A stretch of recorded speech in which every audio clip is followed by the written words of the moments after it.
शिवम सोने बुलेटिन का आगाज बड़ी खबर के साथ कर लेते हैं। रायपुर से इस वक्त की बड़ी खबर है जहां पर गैंगस्टर अमन साहू को 28 अक्टूबर तक जेल हो गई है।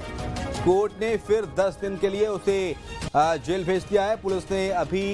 पुलिस ने रिमांड नहीं मांगी है अमन साहू की। झारखंड से ट्रांजिट रिमांड पर अमन साहू लाया गया था। तेलीबांधा शूटआउट मामले में अमन साहू को वापस अब पेश किया जाएगा।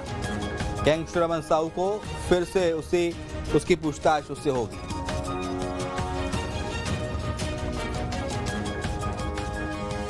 तो गैंगस्टर अमन साहू से फिर पूछताछ होगी। गैंगस्टर अमन साहू को 28 अक्टूबर तक अब जेल में रहना होगा। बड़ी खबर आपको बता रहे, कोर्ट ने फिर से 10 दिनों के लिए गैंगस्टर अमन साहू को जेल में भेज दिया है। पुलिस ने अमन साहू की रिमांड नहीं मांगी। झारखंड से ट्रांजिट रिमांड पर लाया गया है अमन साहू और 10 दिन की जेल सुनाई है। फिलहाल 10 दिन के लिए जेल में भेज दिया है कोर्ट ने।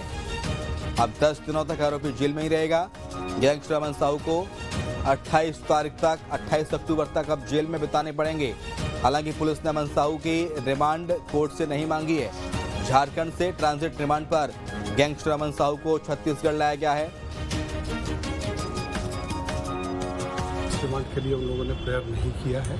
पुलिस रिमांड के लिए जो एक और केस उसके ऊपर लॉस था, उस केस में उन लोगों ने प्रेयर नहीं की है, तो उसे जुडिशियल रिमांड पे भेज दिया गया है। 28 तक का ऑर्डर है जुडिशियल रिमांड का।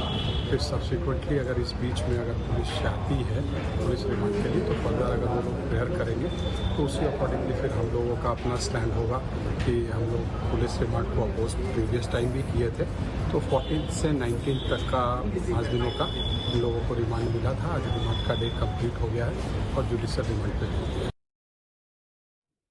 अंकुश हमारे साथ हमारे संवाददाता इस वक्त लाइव जुड़ गए हैं। अंकुश, झारखंड से ट्रांजिट रिमांड पर लाया गया गैंगस्टर अमन साहू को 10 दिनों तक अब यानी कि 28 अक्टूबर तक अब जेल में बिताने होंगे। पुलिस ने रिमांड नहीं मांगी है, क्या जानकारी?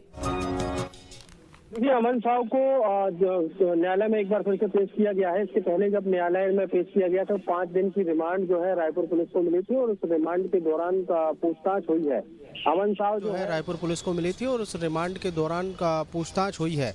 अमन साहू जो है एक बड़ा गैंगस्टर है और बड़ा गैंगस्टर होने के साथ साथ इसके खिलाफ में कई मामले दर्ज हैं और बताया जा रहा है कि जिस तरीके से इससे पूछताछ में खुलासे हुए हैं, उन खुलासों के हिसाब से अगर कहा जाए तो आने वाले समय में रायपुर पुलिस जो है बड़ी कार्रवाई करते हुए नजर आएगी।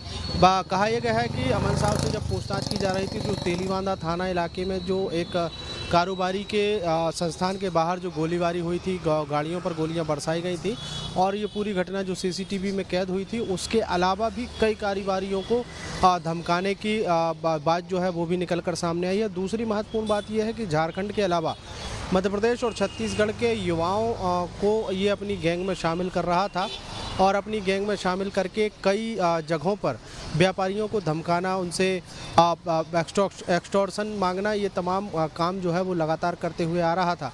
कई व्यापारी ऐसे हैं जिन्होंने इस पूरे घटनाक्रम की शिकायत दर्ज नहीं कराई थी, लेकिन जिन व्यापारियों ने या जिन लोगों ने शिकायत दर्ज कराई है उस आधार पर इसके खिलाफ में मामले दर्ज किए गए हैं।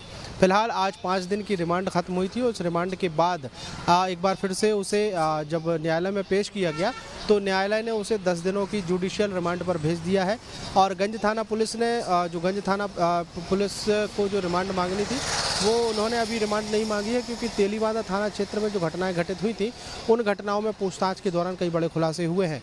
माना यह जा रहा है कि 10 दिनों के बाद यानी 28 तारीख के बाद जब उसको एक बार फिर से न्यायालय में पेश किया जाएगा तो गंज थाना पुलिस जो है अमन साहू की रिमांड मांग सकती है। तो कई तरह की बातें हैं जो यानी कि अभी पूरे खुलासे नहीं हो पाए हैं। पूरी तरह से अमन साहू से पूछ